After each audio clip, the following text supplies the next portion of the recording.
Hello.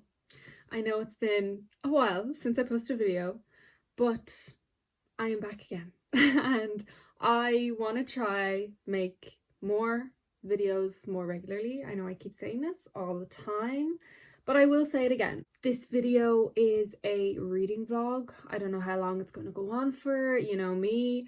But I wanted to record something, and I'm also reading some really interesting books right now. Well, I'm actually only reading one book, but I have been reading some really interesting and cool books recently. So I wanted to talk a bit about them. And I miss doing my videos, so I'm going to try prioritize doing those more. But we're just going to get into what books I have been reading. I want to mention a book that I just finished, and it's a bit of a controversial one for me because if any of you have watched my other videos, specifically my 10 of the worst books I read in 2021 video, I think that's what it was called, I mentioned this book and I rated it 2 stars when I read it in 2021, and I reread it just these past few days. I think I started it on the 1st of January and I rated it 5 stars. So we're going to talk about that for a little bit. But firstly, I do want to mention the book I am currently reading, which is Hellbent by Leigh which again kind of ties in with the book that I'm about to talk about, because if you remember, recently I read Ninth House, or I reread Ninth House, and the first time I read Ninth House, I did not like it. I liked some of the premise, but essentially, overall, it was just too confusing for me.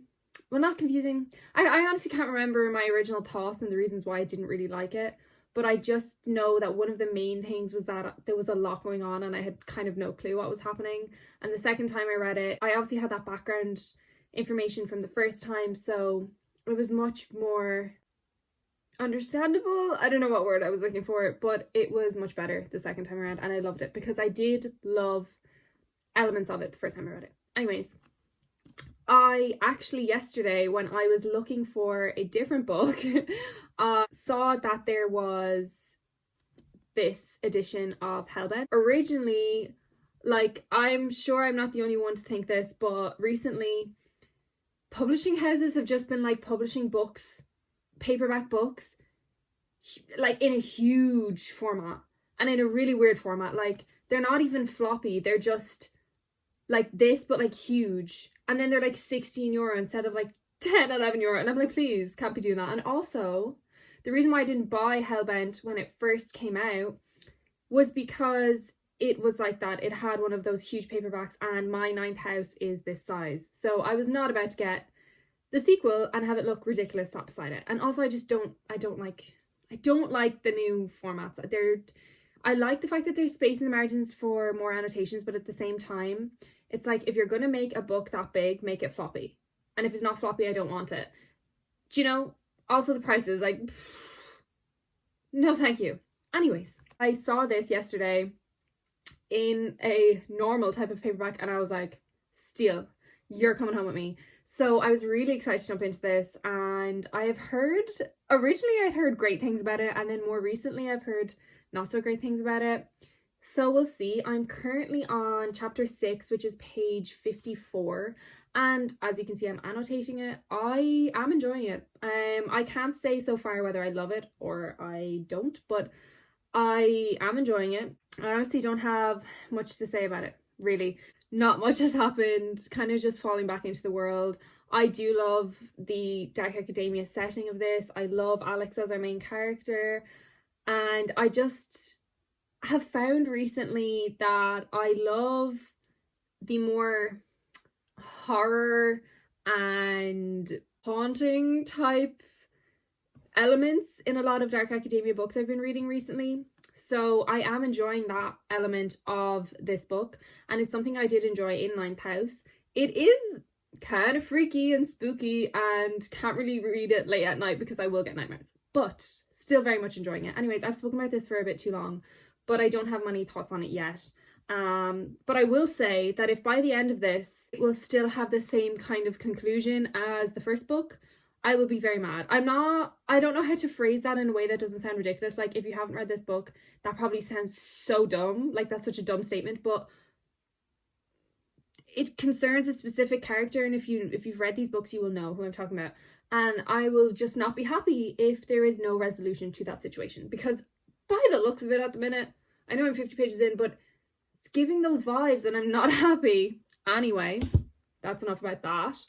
The book yesterday that I wanted to buy and I did not find was the sequel to The Poppy War, which is The Dragon Republic by R.F. Kuang, of course. So this is the book that I was talking about earlier. So I read this in 2021, like I mentioned, rated 2 stars. And then recently, I think about a month ago, I bought a copy for myself because I was like, I gave Ninth House a second chance, really enjoyed it. I'm going to give The Poppy War a second chance because, you know me, I'm a fantasy girly. I love my fantasy books, and I also love my very distressing deep books, do you know? So this is just all of that in one. And I just wanted to give it a second chance. I felt as though the first time I read this, I read it digitally, so I read it on my iPad, and it did take me, originally, I said this in one of my TikToks, I made a TikTok about this a few days ago, and I said in it that the first time I read this, it took me like 6 months to read. That was a complete lie.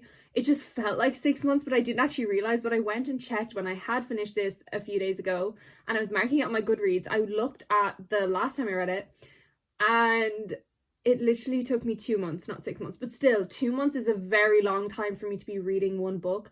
Like, more than likely, if it comes to about 2 weeks and I have enough time to read it, I'm just not gravitating towards it, I will definitely DNF it, because I'm not the type to push myself through a book that I don't like. I just overall felt like it was extremely info dumpy, and I liked the concept. I liked the whole, you know, school academic setting, the soldiers type thing, the hand-to-hand combat, all that, and the characters I thought were really interesting and really honest and raw, but overall I felt like I was just kind of wading my way through really thick waters and had no clue what was going on most of the time. But I take that all back.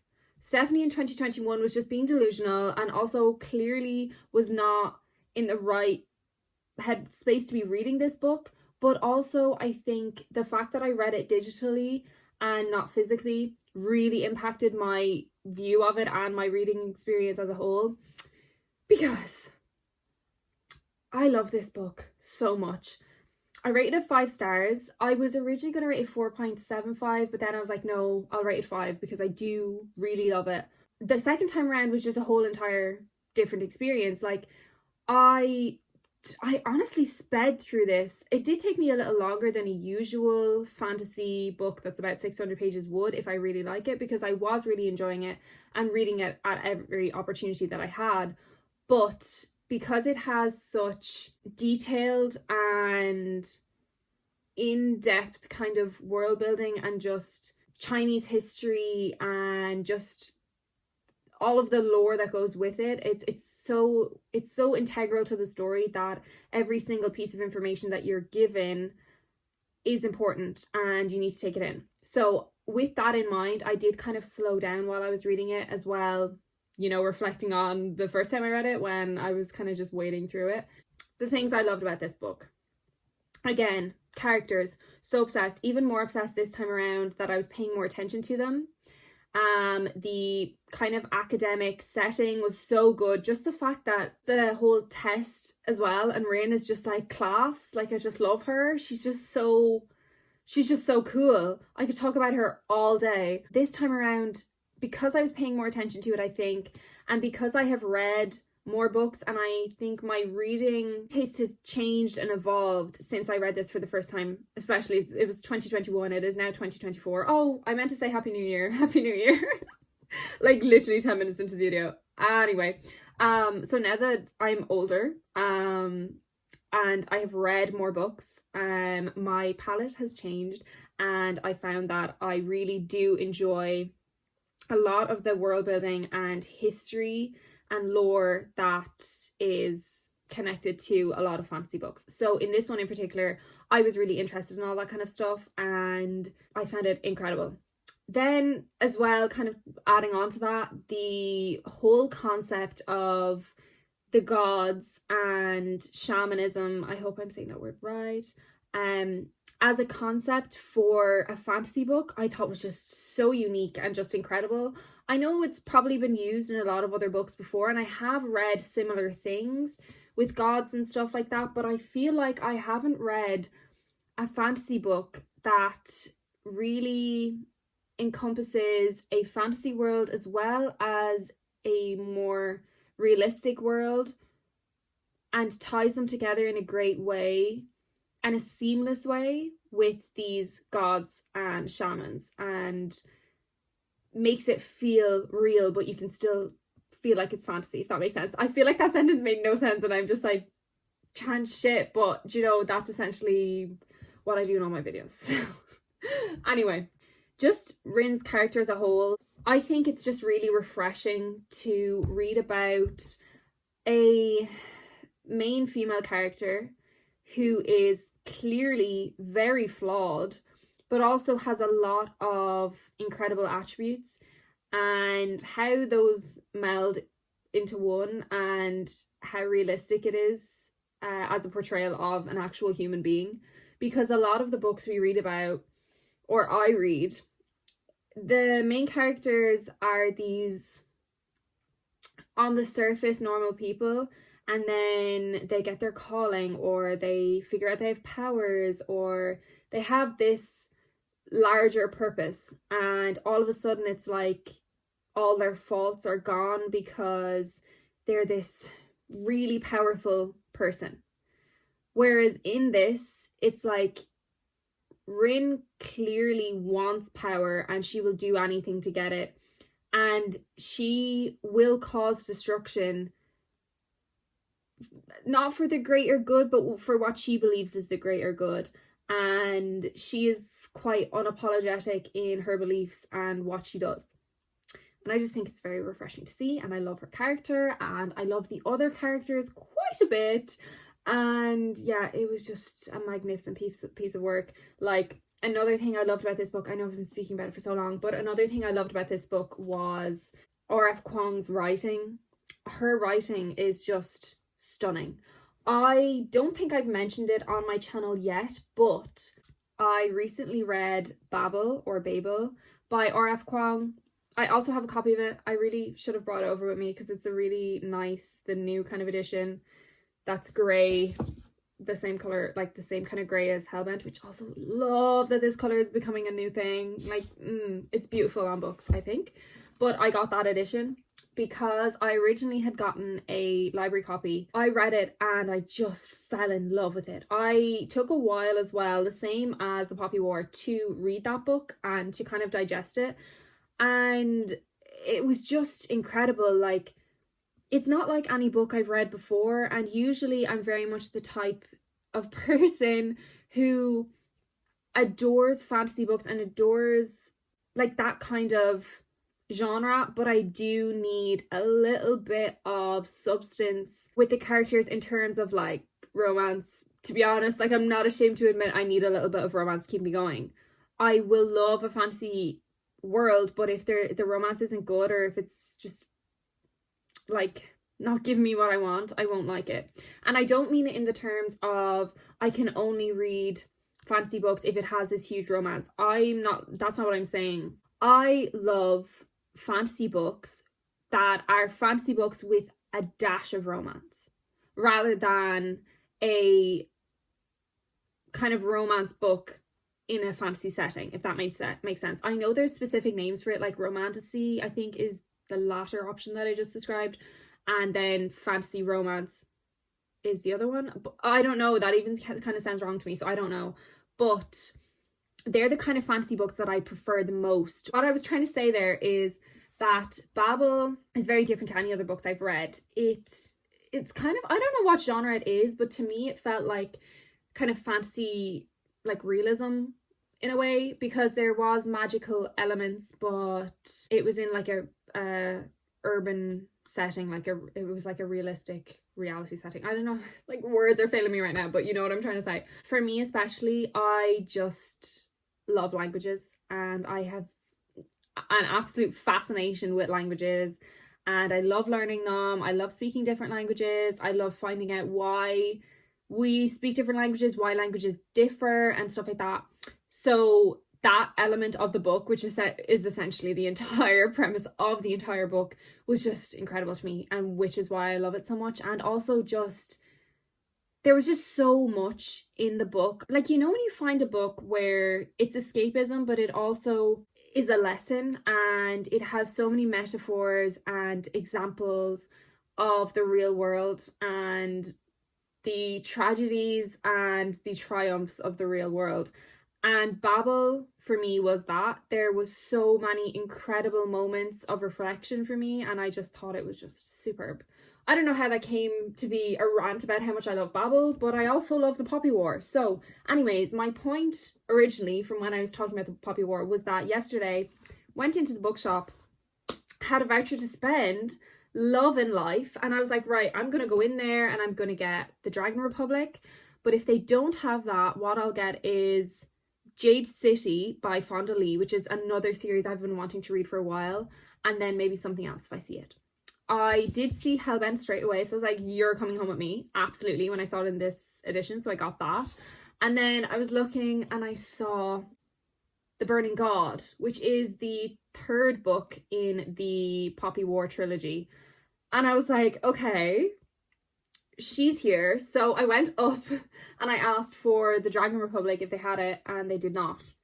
So I was kind of humming and hawing and deciding what to do. And I was like, do you know what? I'm gonna get this book anyway, so I may as well just get it. I now have the third book and I have nothing, like, I want to read the second one so bad, but I do not have it. But anyway, this has been so much chatting. This clearly just tells you that, like, I haven't made a video in so long. Gonna stop talking because I've been talking for 24 minutes. Like, what? Like, oh my god, I need to be stopped. I'm gonna go read more of Hellbent now because clearly I've been doing more talking than reading.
Hello, it is Wednesday and we're going to ignore the fact that I'm in my PJs. Okay.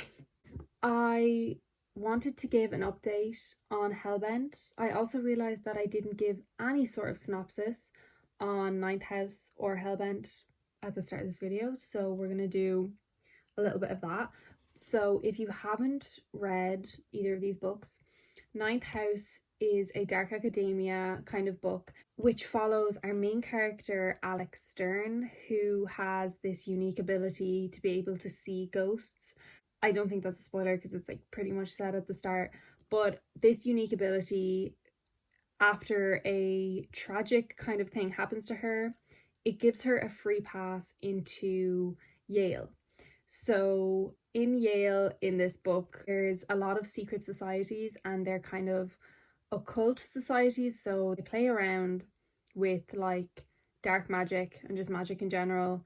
And her job is to be an apprentice for the person who makes sure that all these societies are running smoothly and not breaking the rules and doing dangerous things. Which brings us to the other character in this book, Darlington, who is someone I love so much. He's incredible. But basically, without giving away too much if you haven't read either of these books, but at the end of the first book, well, I don't really know if you could say it's the end. Maybe it's the start. I don't really know. I'm trying to remember, because these books, the way they're told is in a dual timeline kind of way. So the first chapter is always where something bad is kind of about to happen, essentially, and then we skip to like a month before or a few weeks before or 2 months before, something like that. So that happened in the first book, and it also is happening in the second, which I really, really like. But the point I was trying to make was, at the end of Ninth House, something big happens and you're kind of like, what? Oh my god, I need the next book. And this book is kind of dealing with those problems and trying to resolve them. And we follow Alex as she's trying her very best to fix everything. At the same time, there is a kind of side plot going on. It's a smaller type of one, and I still don't know the purpose of it yet. Well, I might now after the chapter I just read, but I still don't really know the purpose of it yet. It's a bit weird. It's not like the way the side plot was in the first book, so I'm still trying to figure that out. But so far I'm on page 200 and I'm just about halfway. I have this much until I'm halfway, and I am enjoying it. I feel like it's after picking up quite a bit. A couple of chapters ago there was a big reveal, which was something that I assumed would happen, and we're kind of dealing with that at the minute. And also Alex then is dealing with this other side plot, which is causing a lot of drama at the minute, and things are happening. So that's a whole thing. Overall, I can't really say whether I'm loving it yet. Like, I do enjoy the story and I do like the characters, obviously, and I like where the plot is going. But at the minute, I don't really have, like, I wouldn't be able to rate this book if you asked me, to be honest. It's a weird kind of one. I don't know if that's just the nature of the book anyway. Like, I felt the same kind of with Ninth House. It's just such a different type of book that it's hard to tell until you've finished it how you feel about it, if that makes sense. But I am enjoying it. And earlier, I think I did a clip where I was reading on my Kindle. I was reading Blame It On My Youth by Your Eyes They Glow, which is a All for the Game fanfic that I have mentioned before. I think I mentioned it in my last video, and I'm still reading it. I'm slowly working my way through it. It has a ridiculous word count. Like, it's really long, but I'm just loving it so much. I'm kind of just reading it every so often, because at the same time I am reading a Drarry fanfic too. It's called Romania by Toxic Angel. I've only recently gotten into reading Drarry fanfics, to be honest. I don't think I've talked much at all on this channel about fanfics, but other than like All for the Game ones, I love All for the Game fanfics, obviously. I think I've mentioned those before, but ever since I got my book talk account and everything, I've obviously read more fanfics. And I also got into the Marauders, and I started reading, I think the first one I read was All the Young Dudes, so that's Wolfstar, and I loved that. And then I started reading a bit more and I got into like Jaggulus, kind of mostly Jaggulus, like they're my faves. I love Jaggulus so much. I have gotten into Drarry recently. Like, I hadn't really thought that the Golden Trio type fics would be my thing, and I was kind of scared to read Drarry because I was like, that kind of feels weird to me. I don't know why. Not the pairing, but just the fact that I've watched the movies of them growing up.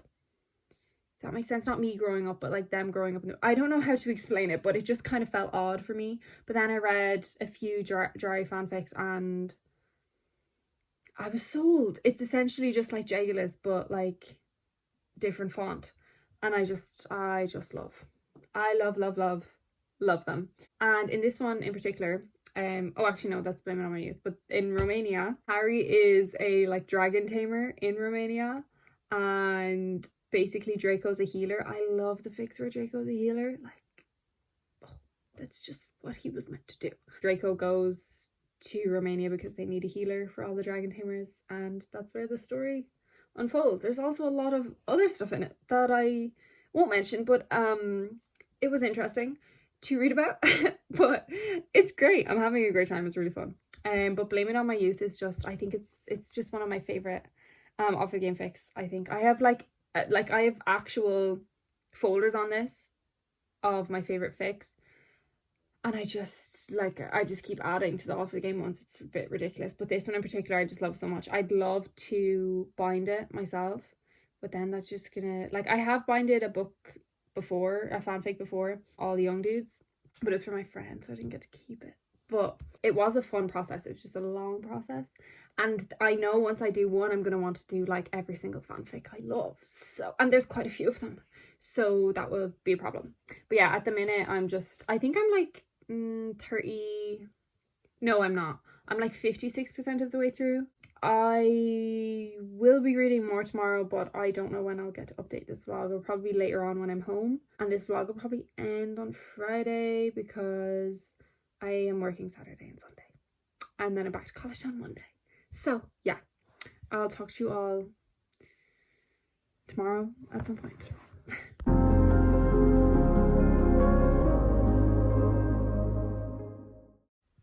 Hello.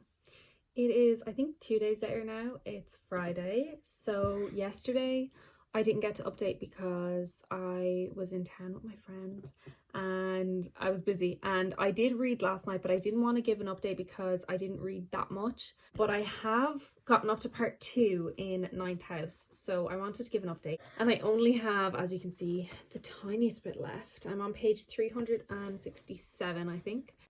A lot has happened since I last updated. I think I updated around page 200 or something like that, and stuff had been revealed, and then also this new kind of element was introduced to the story, which was interesting. And then immediately after that, this whole thing happened, and that was intense, and it made me like the book a lot more. Not that I'm not liking it, I just was feeling pretty whatever about it. It was an average book that I enjoyed, but it wasn't like I loved it or anything like that. We're kind of dealing with the aftermath of that right now.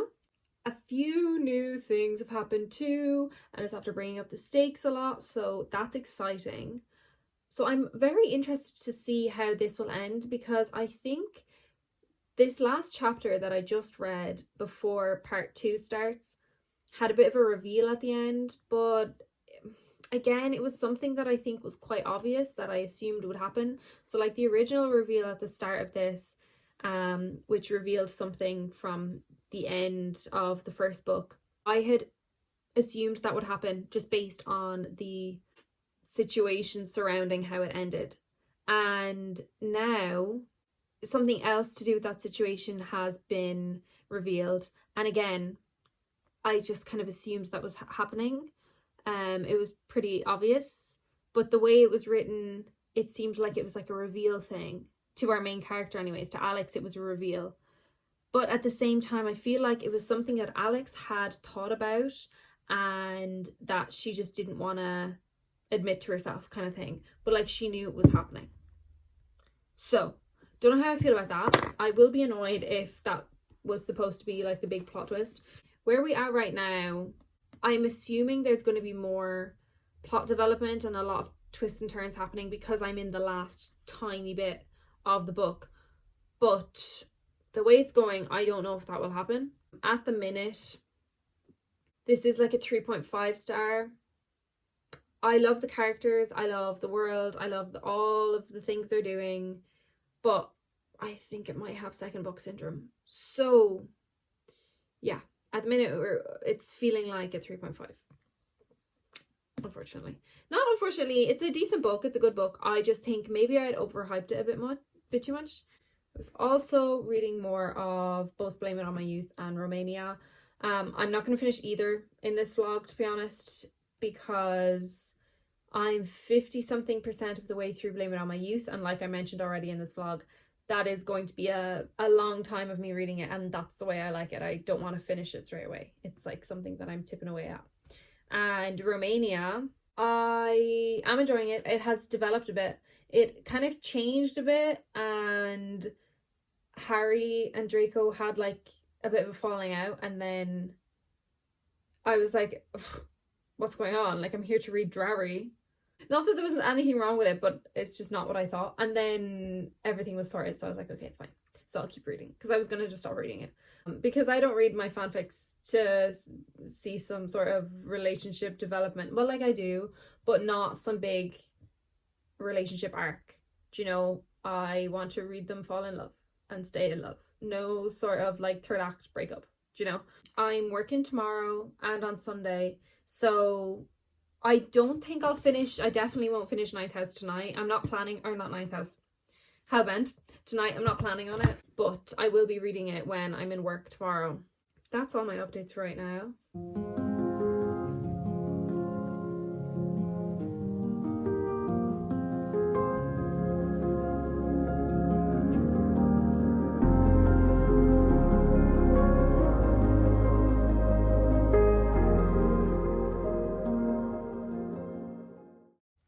Hello besties. It is Monday today, and I wanted to wrap up this vlog because I actually finished 2 books in this vlog, which I am quite excited about, and I want to talk about them. I actually finished the Drarry fanfic that I was reading. I didn't think I would, but that's Romania by Toxic Angel, and I actually really enjoyed this. It was quite different to anything I've read before, but it really introduced a lot of new things to me, and I just loved how soft the Slytherins were in this. Like, they were just so amazing. I love them, and I just loved this characterization of both Draco and Harry especially as well, because I have read a lot of, well, I say a lot, I haven't read that many Drarry fanfics, but recently I've read quite a few of like soft Draco fics, which I think that's the characterization of him in my head, so I really like those. But I haven't actually seen any type of characterization of Harry as he is characterized in this. So he's a dragon tamer, like I mentioned, but he's like really buff, and also he's just like, he's just a bit of an idiot, you know? I just really enjoyed this. I don't rate fics and I don't really review them. I just mention ones mostly on my TikTok that I love, because I just love fanfics and I love talking about ones that I adored. I need to actually try to put pictures on my fanfics on my Kindle. I do have a TikTok saved that shows me how to do it, but it's a really long-winded process. And I also want to do it for fics that I've saved that I love, but I think you have to like re-download it, or I would have to re-download it, because you have to download it in a certain way before you send it to your Kindle in order to have the cover image, which is really annoying because I have a bunch of fanfics on this that I love that I just want cover images for, but I also have a lot of annotations on them and I don't want to lose those. Do you know what I mean? Anyway, that's enough about that. Loving that. Still reading Blame It On My Youth. Gonna probably be reading that for the foreseeable future because I just love it so much and it's like my child. I also finished Hellbent. I did enjoy this. I rated it at 3.75 stars on my Goodreads and on my StoryGraph. I just copy and paste the reviews and put them on both, just because I don't really know which ones I like most. I love StoryGraph, but also most people use Goodreads, so I just keep them on both. Anyway, that's not what I've been trying to say.